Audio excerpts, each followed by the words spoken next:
What is my honestly, name, Jonathan? You cannot talk until you get my name right. It is sheer laziness on your part that you cannot be bothered to say the name of the presenter who you are speaking to. So say my name correctly, and then we can carry on having a conversation. This is one of those calls where, almost immediately, that it isn't going to end well.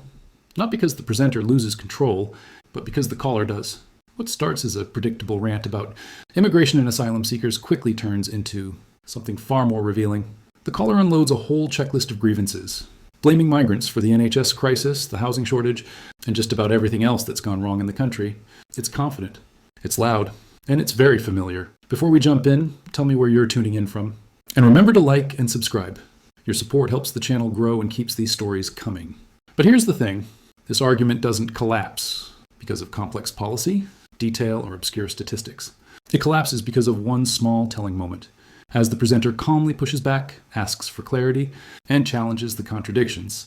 The caller reaches a breaking point, and instead of strengthening his case, he makes a single, deeply disrespectful choice that completely unravels everything he's trying to argue.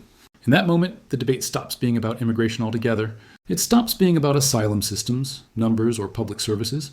It becomes about attitude, about respect, about how some people react when they're no longer in control of the conversation. And what follows isn't shouting or chaos. It's far more devastating than that. The presenter simply draws a line, and by refusing to cross it, the caller exposes exactly who he is. So let's watch this play out together. Listen carefully, because this isn't just a shutdown. It's an exposure. Bishop Stortford, hello. Yes, good afternoon. Yes, what I think, I've written to my local MP. I'm not going to say which one because I don't want him identified in this call, but I've written in the last couple of weeks saying, my view, it's reached a point where now the British government should be spending money defending our coastlines with border force, army, police, and we should have waiting ferries to send these people back to the safe country of France, which they pass through. And basically, there's many people, not yourself, but other presenters on LBC and other radio stations, saying these migrants are the UK's problem. They are not our problem. Why do you want them sent back to France? Because they don't belong here. But why do they belong in France?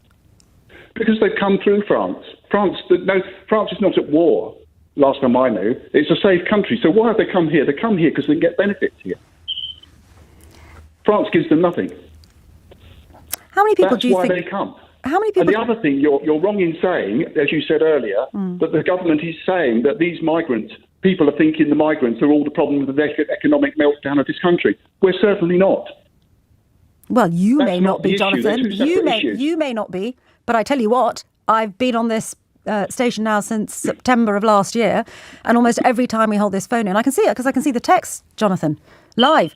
There are people here who actually think that this 100,000 or so asylum seekers are the reason their great aunt Matilda can't get a hip operation and why their sons and daughters can't buy houses. Genuinely, that's what people believe. So I appreciate you might not think that. No, I don't think that. And the reason why I don't think that, because right-thinking people wouldn't think that, because simply for the fact that these are two separate issues. We have internal problems with this country. But some of the problem we've got, Sangita, is the fact that we have too much population, whatever colour they are. We have too many people. That's why the NHS doesn't work. Too many people. It was made for 40 million people. It's covering double that now. No wonder it doesn't work. Local services were made for a set number of people. We're now bringing more and more people in. So we're exacerbating the problem we've already got by bringing more and more people in. 800 this week. 4,000 a month. How can we keep taking these numbers of people when we can't even provide for what we got? You do know that when they arrive here, they're supposed to be processed through the asylum system, the asylum immigration system. And what's actually happening, Jonathan, is that system, it's gone beyond breaking point. The backlogs are such, the backlogs are such that we have got people waiting 18 months to 2 years for an assessment.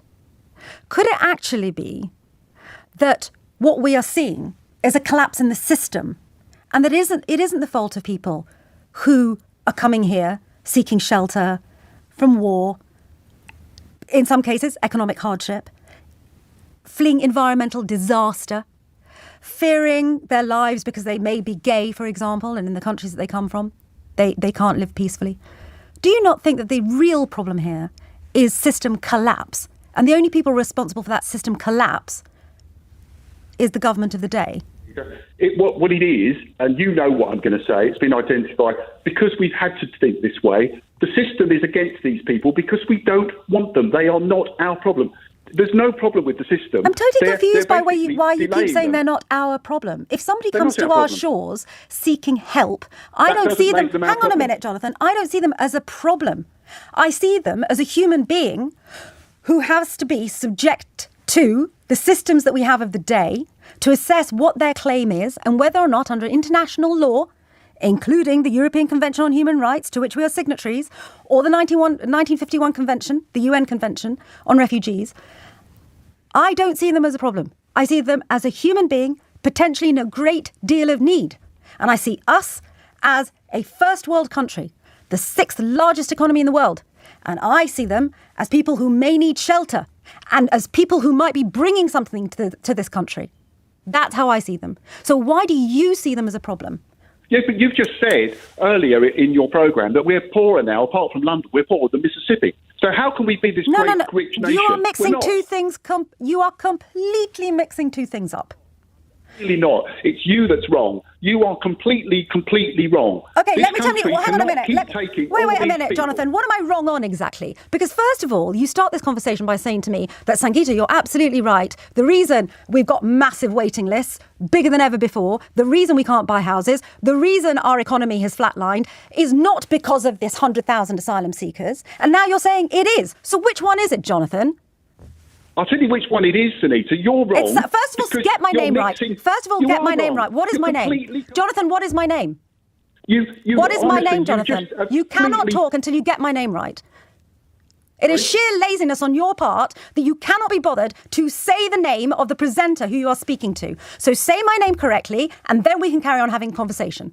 What is my name, You're just Jonathan? picking on the next thing. What is my You're name? so sad. What is You're my so name? sad. You won't be bothered because you do not think my name is worth saying. And why is that, Jonathan?